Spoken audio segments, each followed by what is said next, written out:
Detailing of reinforcement assumes greater significance, as poor detailing makes an elaborate analysis worthless. Good detailing ensures that the reinforcement behaves as designed and the structure will become strong and durable.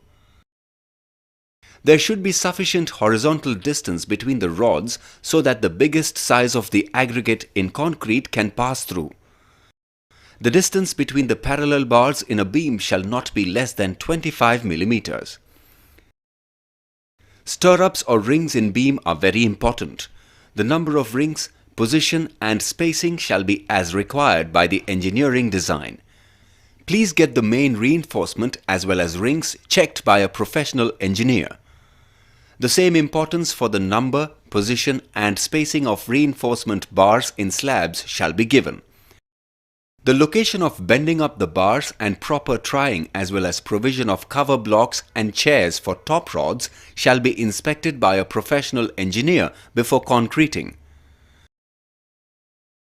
Lapping of main reinforcement in slabs and beams shall be avoided at midspan.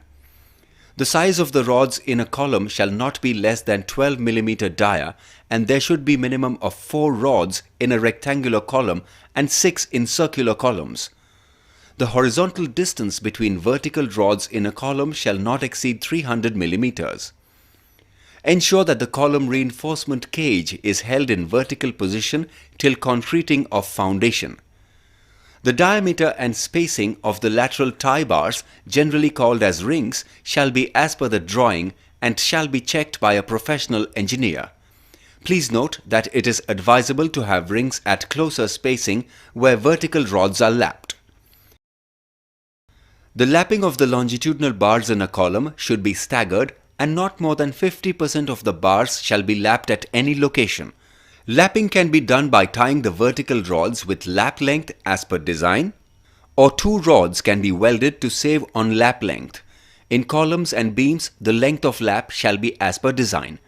The end of the longitudinal bar of a column that goes into the footing shall be bent to a minimum length of 300 mm to enable stability of the reinforcement cage till foundation is concreted.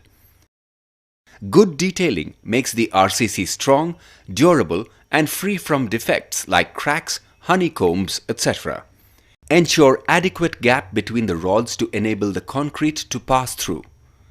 Minimum gap between the rods shall be 5 mm more than the maximum size of the aggregates.